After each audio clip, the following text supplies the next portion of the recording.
Halo, welcome back to my channel. Apa kabar kalian semua? Semoga kalian dalam kondisi selalu baik ya. Dan dalam video kali ini saya mau melakukan review buat lowering kit yang saya pakai di Honda Brio kuning saya ini. Nah, lowering kit yang saya pakai ini Triple S. Dalam video kali ini saya mau bahas, mau review sekaligus pengen tahu plus dan minusnya dari lowering kit Triple S ini. Oh ya, buat kamu yang baru pertama kali masuk ke channel saya ini, please jangan lupa subscribe guys. Subscribe itu gratis. Jadi kalau kamu subscribe, kamu nggak akan pernah ketinggalan di setiap video baru yang saya posting. Dan nyalakan notifikasinya serta loncengnya. Jangan lupa ya.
Oke, hal pertama yang saya mau sharing ke kalian adalah mengenai kita mau review dimensi serta ukuran dari per standar dan per Triple S. Kita lihat ya. Kita coba bahas satu dari per depan dan per belakangnya. Yuk kita lihat per depannya. Ini dia.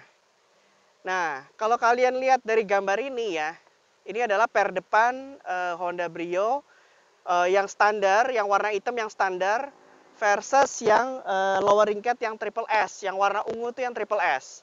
Nah, kalau kalian lihat coba dari panjang pernya sendiri itu kalau yang Triple S lebih pendek kurang lebih sekitar 3 sampai 4 cm. Nih kalau kalian lihat di gambar ini ya. Ini bisa kita lihat bahwa memang ini pernya lebih pendek 3 atau 4 cm, dan selain itu juga kalau kalian perhatikan jarak antar ulirnya itu lebih rapat ketimbang yang standar. Coba kalian lihat baik-baik, yang warna ungu, yang Triple S, jarak antar ulirnya itu lebih rapat dibandingkan dengan yang warna hitam atau dengan per standarnya. Tentu hal ini mengindikasikan bahwa memang per Triple S itu dia punya karakternya justru lebih empuk, lebih comfort sebenarnya dibandingkan dengan per yang standar karena dia lebih rapat. Oke. Ya, sekarang coba kita lihat yang per bagian belakang ya. Kita lihat di gambar ini, yang ungu adalah per belakang Triple S, sementara yang hitam adalah per belakang standarnya Honda Brio. Nah, kalau kita lihat secara ukuran, secara panjangnya dari per standar dan per Triple S itu kurang lebih sama, gitu kan. Jadi memang harus sama sebenarnya, karena kalau dia lebih pendek, maka nanti bisa kalau kalian misal cuci steam mobilnya diangkat, itu bisa lepas pernya. Nah, ini sama dia. Cuman yang menarik dari sini adalah kalian lihat bahwa per yang Triple S yang ungu, dia progresif. Apa itu progresif? Ulir tengahnya itu lebih rapat-rapat dibandingkan dengan yang bagian atas dan bagian bawah. Nah, ini menarik. Jadi per progresif ini cara kerjanya ketika misalnya ada beban yang tidak terlalu berat, itu per tengah yang main, per ulir bagian tengah yang bermain, sehingga dia lebih empuk. Karena jarak mainnya nggak terlalu banyak, dia lebih empuk. Tapi begitu kita kasih beban lebih besar, itu maka per ulir bagian atas dan bagian bawah itu yang ikut bermain, sehingga dia cenderung lebih stiff gitu kan. Nah ini yang membedakan cara kerja dari per progresif. Nah ini yang menarik. Nah kita lihat dari per depan dan per belakang kita udah lihat perbedaannya, kita udah lihat dimensinya juga, udah lihat bentuknya juga. Sekarang kita cobain aja yuk, kira-kira rasanya kayak apa. So langsung aja kita cobain.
Guys, so tadi gue habis lakukan manuver-manuver kecil-kecilan yang gue ditemenin sama putri kecil gue ini nih di sini nih.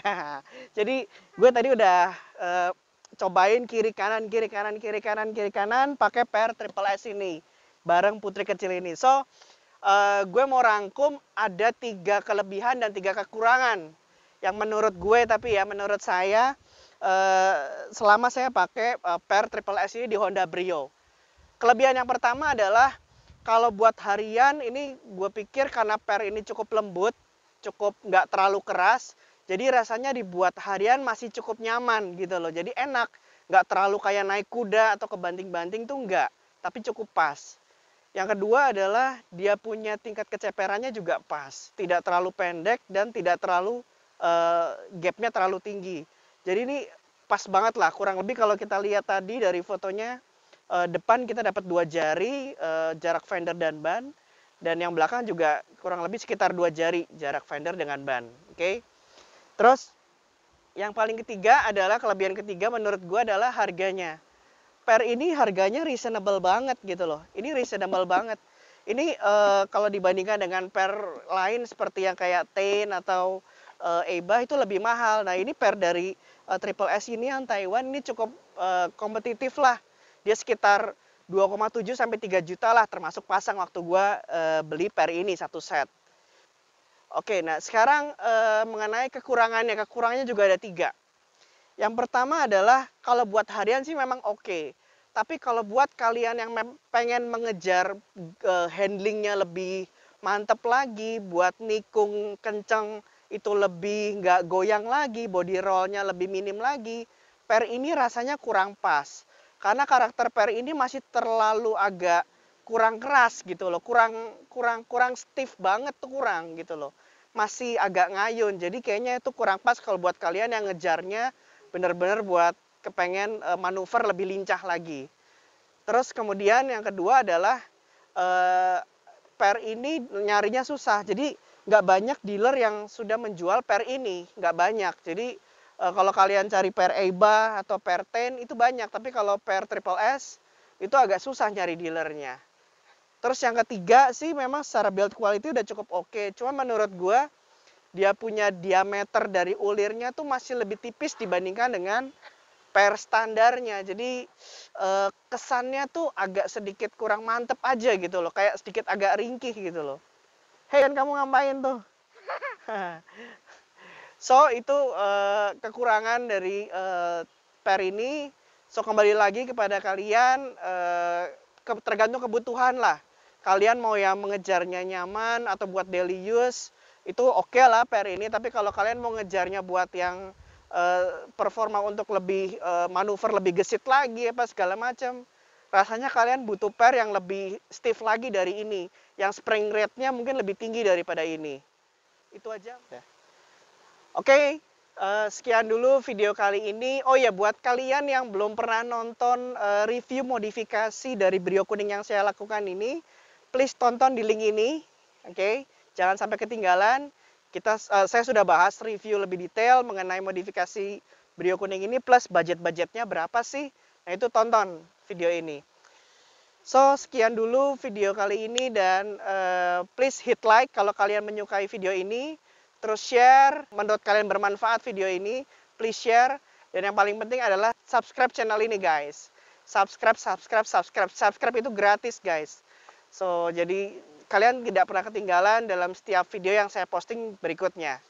Oke, sekian dulu ya dari kita. Say bye. Bye. Bye.